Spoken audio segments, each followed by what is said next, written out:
ఆంధ్రప్రదేశ్ రాష్ట్రంలో ఇటీవల భారీ వర్షాలు కురిసిన సంగతి తెలిసిందే. దీనివల్ల వరదలు పోటెత్తాయి. ఈ ప్రకృతి విపత్తి కారణంగా చాలా మంది రోడ్డు పాలయ్యారు.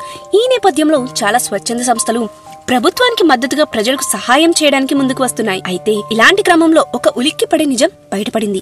అదేంటంటే కొందరు ఆంధ్రప్రదేశ్ ప్రభుత్వానికి చెడ్డ పేరు తీసుకురావాలనే ఉద్దేశంతో ప్రకాశం బ్యారేజీ గేట్లను ఢీకొట్టేలా భారీ బోట్లను నదిలో వదిలేశారు. పోలీసుల దర్యాప్తులో ఈ కుట్రకోణం బట్టబయలువైంది.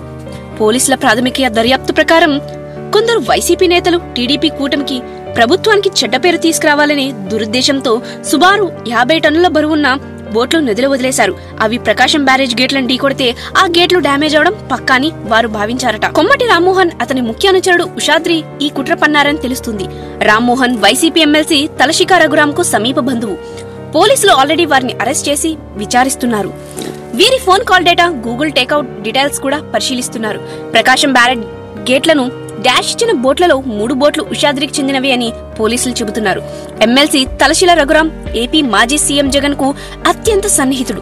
ఇప్పుడు అతని బంధువే ఈ కేసులో ఇరుక్కోవడం సంచలనంగా మారింది. రామ్మోహన్, ఉషాద్రి ఇద్దరు చాలా మంచి ఫ్రెండ్స్. వైసీపీ మాజీ ఎంపీ నందిగం సురేశం కూడా వీరిద్దరికి పరిచయమే. వైసీపీ హయాంలో నందిగం సురేష్ అక్రమ ఇసుక వ్యాపారం చేశారని, ఈ వ్యవహారంలో ఉషాద్రి బాగా హెల్ప్ చేశాడని కూడా పోలీసులు తెలుసుకున్నారు. నందిగం సురేష్ 100 సొంత లారీలు, అద్దె లారీల్లో అక్రమంగా ఇసుకను అమరావతికి తరలించేవారట. అయితే ఆ ఇసుకతో లారీలన్నీ లోడ్ చేసేది ఉషాద్రినే అని పోలీసుల దర్యాప్తులో తేలింది. భారీ వర్షాలు కురుస్తున్న వేళ ఉషాద్రి తన 3 భారీ బోట్లను కేవలం ప్లాస్టిక్ తాళ్లతో ప్రమాదకరంగా కట్టివేశారని స్థానికులు చెబుతున్నారు.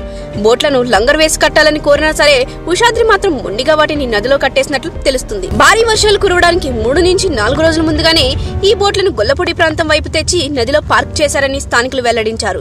ఈ సమాచారాన్నంతా పోలీసులు పరిగణలోకి తీసుకున్నారు. ఈ వ్యవహారంలో ప్రమేయం ఉన్న వారిపై విజయవాడ 1 టౌన్ పోలీస్ స్టేషన్ లో మొత్తం 5 కేసులు రిజిస్టర్ చేశారు.